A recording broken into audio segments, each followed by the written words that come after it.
이것은 방송이 아니라 잡담입니다. 우리나라 시사 문제를 주제로 벌이는 아무 말 대잔치이니 필요하신 분들만 들으세요. 12월 27일 NSC를 시작하겠습니다. 와. 네. 새로운 사람이 진행하게 됐네요. 네, 좋습니다. 네.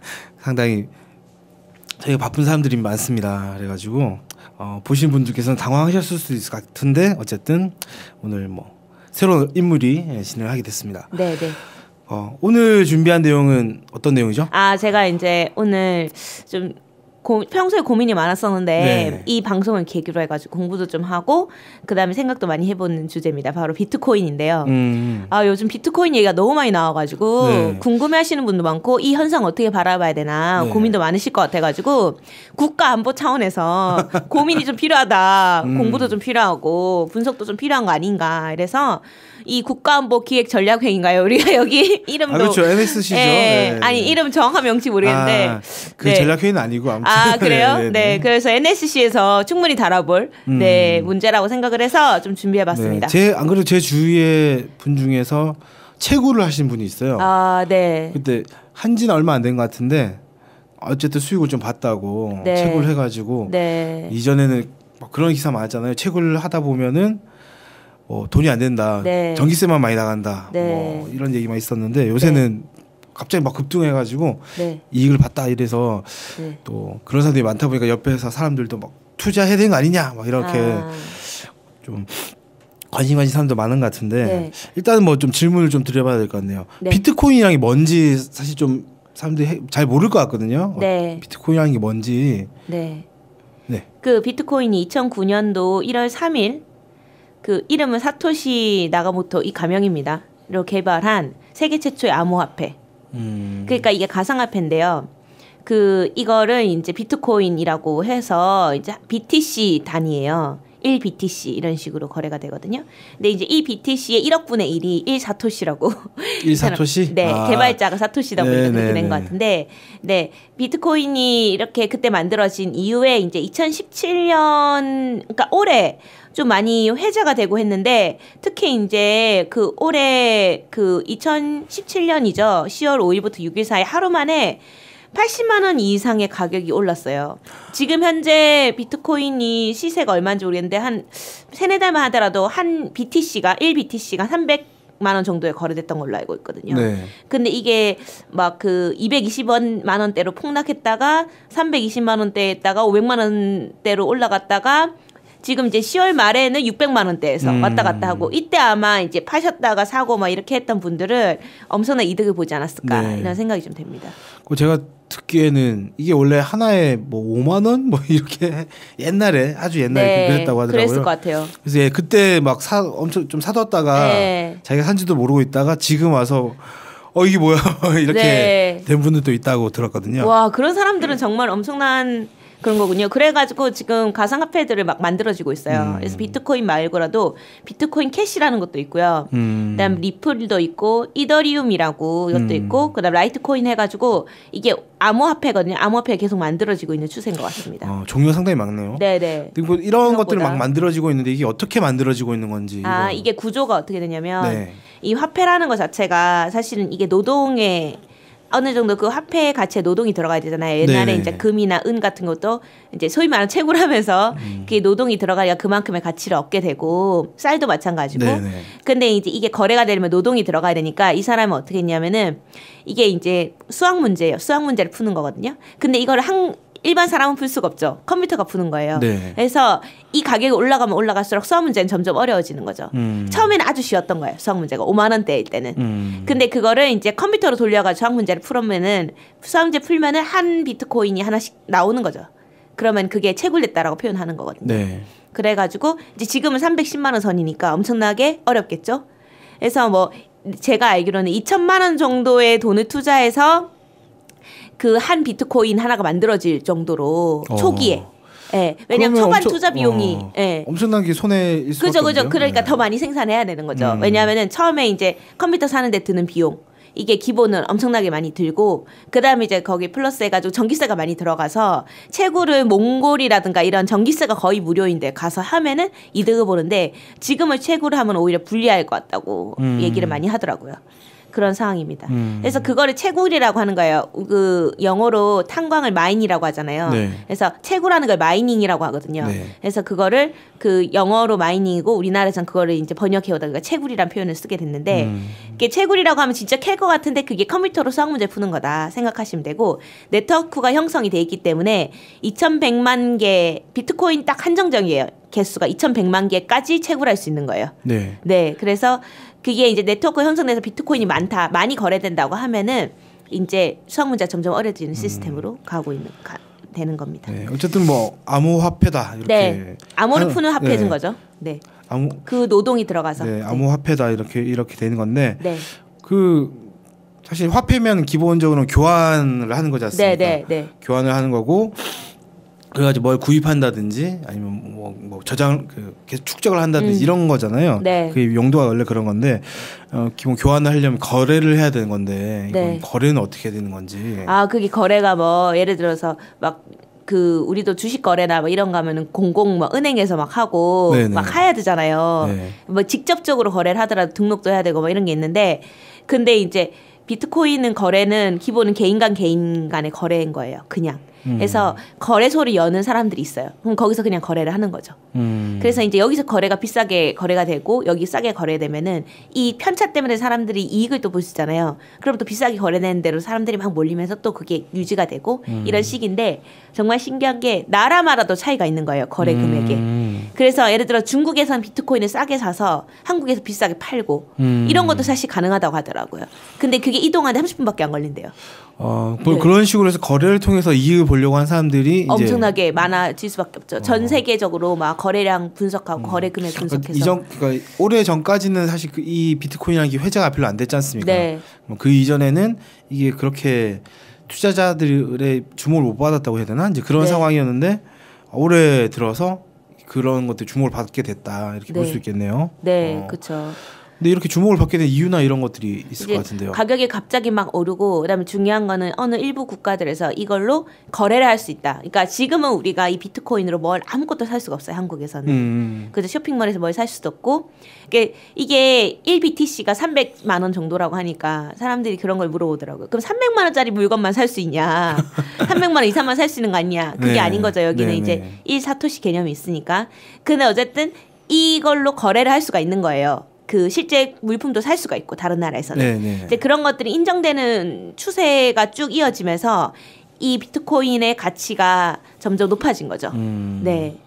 그래서 이제 그러다 보니까 가격이 어느 정도 막 그 계속 올라가고 있는 난로가 올라가고 있고 그다음에 전용 채굴기 같은 게 등장을 하면서 이제 막 채굴기로 채굴을 할 수 있게 되면서 훨씬 채굴이 뭔가 좀 쉬워지고 이런 부분들이 좀 영향을 준 게 아닌가 이런 생각이 좀 됩니다. 실제로 들으니까 기사를 보니까 일본에서는 이 비트코인에 상당히 그 주목을 하고 있다. 네, 일본에서는 거래가 된다고. 그러니까 실제 물건을 살 수 있다고. 네.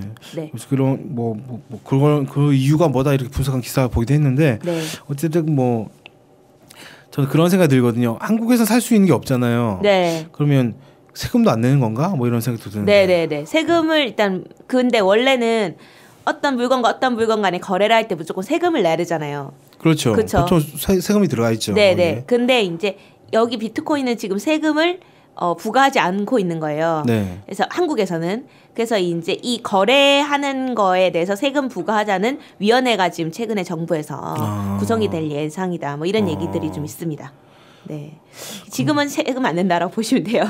하지만 이제 조만간 세금 낼 수도 있겠다. 네. 기본적으로 이게 이 암호화폐가 현재로서 우리나라에서 화폐로서의 기능을 못하지만 실제 화폐로서의 기능을 하기 시작하면 국가에서 이걸 통제를 해야 될 거잖아요. 국가에서 나라 경제를 운영을 하는데 예를 들면 한국은행에서 발행한 지폐가 화폐가 아니라 다른 화폐가 통용되기 시작하면 이게 통제가 안 되니까 그죠. 나라 입장에서는 이걸 통제를 하기 위해서 뭔가 제도를 만들어야 될 거고 그 일환 중에 하나가 세금이 될 수도 있겠다. 그런 생각이 드네요. 네. 어쨌든 이런 게 뭐 지금 이슈가 되고 있는데 궁금한 게 사토시 뭐 이름이 아까 뭐였는지 기억이 정확히 안 나는데 네. 사토시라는 사람은 이걸 왜 만들었다는 거죠? 아 그래서 이 사토시라는 사람이 가명이라고 했잖아요. 네네. 왜 가명이냐면은 처음에 일본인이라는 그게 있었거든요. 네. 그 일본 이름이잖아요. 네네. 일본 이름 일본 느낌이 나네요. 이름이. 네네. 일본 이름인데 근데 이제 이 사람이 일본인이냐 해서 막 사람들이 찾아봤어요. 누군지 궁금하니까. 네. 근데 최근에 밝혀졌어요. 이 사람이 호주에 있는 무슨 전문가다 뭐 이런 식으로 해가 떴거든요. 호주 전문가인데 일본 이름을 붙인. 네네. 일본 뭐 애니메이션 덕후인가? 근데 이제 이 비트코인 설계자 이 사람과의 가상 인터뷰 같은 게 이제 뭐 언론에 이제 회자되고 있었는데 네. 이 사람이 왜 만들었냐 이거에 대한 얘기가 있는데 만들게 된 게 달러 중심의 화폐 제도의 변화 때문이라는 거예요. 무슨 소리냐면은 달러 체제를 믿지 못한다. 아 이제는 믿지 못하겠다. 그래서 2000년대 초반에 이제 급격한 발전을 이룬 인터넷이 있고, 근데 결국 2008년도에 리만 브라더스 파산을 시작으로 해서 2008년도 금융위기가 터졌잖아요. 네네. 그러면서 완전히 달러에 대한 불신이 만연해졌고, 근데 달러가 완전 불신이 되면서 뭐 유료화가 뜨고 뭔가 인민화폐 그래서 그게 뜨고 막 이런 식으로 됐긴 했지만은 기본적으로 이게 막 그랬다고 뭐 유료화가 대세가 되고 뭐 엔화가 대세가 되고 뭐 이렇게 되진 않았죠. 위안화가 대세가 되고 이러진 않았잖아요. 근데 네네. 사실 어느 나라의 화폐 가지고 그 뭔가 이걸 세계 화폐로 규정한다는 것 자체는 대단히 위험한 거라고 생각하거든요. 왜냐하면 그 나라는 그 화폐를 찍는 것만으로도 뭔가 경제가 굴러가게 되고 그 나라의 이익에 따라서 전 세계적인 화폐가 영향을 받을 수 있으니까 뭐 그거에 대한 고민도 있었을 거고 그래서 결국 이 사람이 그럼 가상화폐를 만들어보자. 솔직히 말하면 지금 이미 가상화폐 같은 거 있잖아요. 결제를 막 그렇게 뭐라고 하죠? 가상결제? 이런 것들이 있고 결제 수단 같은 게 인터넷 뱅킹도 되고 돈으로 거래하지 않고 이런 가상 공간에서의 결제나 이런 것들이 막 가능해지고 있잖아요. 그런 뭐 포인트 같은 거 얘기하시는 네네 건가요? 뭐 그런 것들도 있고요. 그래서 이제 그런 부분 때문에 이제 달러에 대한 불신, 그다음에 가상화폐 소위 말하면은 가상화폐들의 활성화, 그다음에 뭐 가상 결제 수단들이 보편화되면서 이제 가상화폐를 만들 수 있겠다. 그러면 이걸 어떻게 만들 거냐? 그럼 암호화폐를 만들면 되겠구나. 그래서 채굴하는데 노력이 드는 그런 시스템을 만들면은 누구나 채굴하면서 평등하게, 예를 들어서 FRB 그러니까 연방준비위원회에서 뭔가 돈을 찍어내야 우리가 돈을 쓸 수 있는 그런 시스템이 아니고 더 이상 누구나 돈을 생산할 수 있는 거죠. 그런 구조로 가면 정말 민주적이지 않겠냐.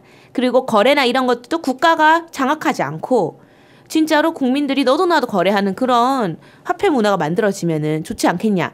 그렇게 되면 오히려 이게 막 그런 정부가 화폐값 뭐 예를 들어서 달러값 일부러 떨어뜨려야 되겠네 하면서 마구 찍어내고 달러값 한번 올려볼까 해서 더 찍어내고 뭐 이런 것들이 사라지지 않겠냐 이런 생각해서 이 사람은 몰라요, 선의의식 그런 문제인식으로 그런 선의의 마음으로 만들었다라고 이제 주장을 하는 것 같아요. 그래서 네, 심지어는 국경에 제약 없이 은행이 쉬는 날에도 스스로도 지불하지 않는 가상화폐를 만들고 싶었다.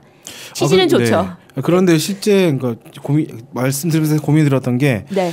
지금 이제 엄청나게 가격이 오르락내리락 하잖아요. 네. 이거는 기존에 있는 화폐라고 해야 되나? 그 질서에 영향을 받아가지고 이게 가격이 왔다 갔다 하는 거지 않습니까? 네네. 이 그분이 주장하시는 게 전혀 구현이 안 된 것 같다는 그러니까 이제 드는데. 문제는 뭐냐면은 그래서 이건 거죠. 비트코인이 투기열풍을 조장한다. 그게 투기열풍 조장한다 하고 이거 솔직히 사기 아니냐. 왜냐하면은 이걸로 실제 살 수 있는 제품이 별로 없잖아요. 네네. 네. 그러니까 이거는 뭐 거품이다. 이런 식으로 얘기하는 경우가 많거든요. 근데 지금 제가 생각할 때는 이거는 이런 현상 있잖아요. 비트코인 현상은 제 생각에는 자본주의의 극단을 달리고 있는 현상이 아닌가 이런 생각이 좀 되거든요. 그러니까 그 달러 중심의 이 미국 중심의 경제 체제에 대한 저항으로 뭔가 가상화폐라는 게 만들어졌지만 사실 이 가상화폐도 또 다른 투기를 조장하고 있고 뭔가 주식 투자처럼 네네네. 이걸로 사실 쪽박 차는 사람도 있을 거고 그렇죠. 이것 때문에 떼돈을 버는 사실 노동을 하지 않고 떼돈을 벌고 이런 사람도 있을 거고 뭔가 불법적인 통로를 통해서 어떻게든 돈을 벌려는 한탕주의 이런 것들 조장하는 거고 결국 이렇게 되다 보면은 자신 암호화폐가 지금 비트코인 말고도 이미 한 4개가 더 생겼잖아요. 네네. 네, 그러니까 초반에 암호화폐를 만드는 사람은 대박을 치는 거예요. 초기에 그걸 투자하고. 근데 실제로 이제 암호화폐를 처음에 만들었던 사람은 그 자본주의의 어떤 한계나 이런 것들을 극복해보자. 네. 어찌 보면 미국 중심의 자본주의를 좀 개선해 보자는 취지에서 됐는데 이게 오히려 현재 자본주의 상황에서 오히려 더 안 좋아지는 투기의 형태로 뭐 이제 지휘지어지는 이런 상황이 되어 간다라는 뜻인 거죠. 네, 그렇습니다. 그래서 이 사람이 처음에 이제 이걸 개발한 사람은 떼돈을 벌었을 거 아닙니까? 그렇죠. 솔직히 말하면 자기가 2,100만 개 중에서 100만 개만 자기가 지고 나머지를 뿌려도 그 공식을 뿌려도 근데 2,100만 개 아직까지 다 채굴된 건 아니잖아요. 네네. 예를 들어서 마지노선 2,100만이면 자기 일단 100만 개부터 자기가 가져놓고 수학 문제를 뿌리면 되는 거잖아요. 그죠? 그건 그래서 이 사람이 엄청난 부자다. 심지어 세계 10대 부자 안에 들어간다. 이런 얘기도 많이 돌고 그래서 뭐 나중에 들어보니까 200 몇 대 부자다. 뭐 이런 얘기도 막 나오더라고요. 그래서 이게 이를테면 이런 거예요. 제가 컴퓨터 좀 공부해가지고 암호화폐 하나 띡 만들어요. 그래가지고 이거를 수학 문제 딱 올려요. 이거 채굴해봐. 이런 식으로 해서 내가 이걸 거래할 수 있도록 좀 뭔가 내 거를 좀 유통을 시키면은 그러면 그게 또 다른 암호화폐가 돼버리는 거예요. 그래서 얼마 전에 그거 고등학생이 그렇게 하다가 한번 난리 난 거 아닙니까? 실제로는 뭐 별거 아닌 건데 마치 뭔가 있는 것처럼 지금 이제 암호화폐 열풍에 좀 휩쓸려가지고 사람들이 막 엄청나게 투자했다가 몇십조가 뭐 날라갔다 이런 사건이 있었잖아요. 이런 것들도 그러니까 눈먼 돈을 좀 노리는 어떤 현상이 나타날 수도 있겠다 싶긴 하네요. 네, 그렇죠. 이 암호화폐라는 게 대단히 위험하다고 볼 수 있겠어요. 이거를 규제하지 않으면은 정말 모든 사람들이 다 암호화폐 사업에 뛰어들어가지고. 모든 사람이 하지 않겠지만 근데 이게 이제 투기 열풍을 조장해가지고 결국 망하는 그 최근에 봤던 영화 중에 마스터라는 영화가 있었거든요. 혹시 보셨나요? 아니요, 안 봤습니다. 강동원이 나오는 영화인데, 이병헌이랑. 근데 이 마스터가 뭐냐면 이병헌이 사람이 나쁜 사람인데 이 사람이 그거를 엄청난 사람들을 모아놓고 환상을 불러일으키는 거예요. 나한테 투자하면 집이 생긴다. 뭐 우리한테 투자하면 뭐가 생긴다. 이래놓고 돈을 엄청나게 모아요. 돈을 엄청나게 모고 적당하게 뭔가 이렇게 시스템을 구축해서 전화 상담을 할 수 있는 시스템을 구축해놓고 돈 엄청나게 모아가지고 그걸 들고 나르는 거거든요. 근데 이제 이게 그런 것 때문에 어떤 사람들은 자살도 하고 막 그렇게 하면서 심각한 문제로 대두된 거를 해결하는 내용인데, 근데 이제 이걸 보면서 느낀 건데, 이 비트코인 현상과 결부돼가지고 느낀 거는, 정말로 자본주의, 달러 중심의 자본주의의 대안으로 암호화폐까지 만들어졌지만, 암호화폐도 결국 사람들을 행복하게 하지 못하고, 이 자본주의 문제들을 전혀 극복해주지 못하는 거예요. 오히려 투기 열풍을 조장하고. 저는 약간 그런 생각도 들었는데, 지금 돈이 몰린 거지 않습니까? 이제 암호화폐 쪽에 돈이 몰린 건데, 이 돈이 갈 데가 없는 거다, 진짜. 그러니까 투자를 해야 되는 거잖아요. 자본주의 투자를 해가지고 그걸 통해서 뭐 돈을 이제 돈 늘려가지고 이제 수익을 얻는 건데 그 돈이 갈 데가 없다. 그러다 보니까 비트코인한테 가는 거죠. 엄하게. 그런 게 아닌가. 그러니까 원래 자본주의 사회가 발전하려면 투자할 때가 계속 만들어져야 되는 거잖아요. 아니면 원래 상품이 아니었던 걸 상품으로 만들기도 하고 뭐 여러 가지 방식들이 있을 텐데 그런 것들도 거의 뭐 한계에 온 거 아닌가. 또는 이제 그런 것 중에 하나가 아닌가. 뭐 그런 생각이 들었어요. 일단 이 비트코인 현상 앞으로 저 지켜보면 좋을 것 같습니다. 오늘 NSC에서는 비트코인을 다뤄봤습니다. 고생하셨습니다. 안녕히 계세요.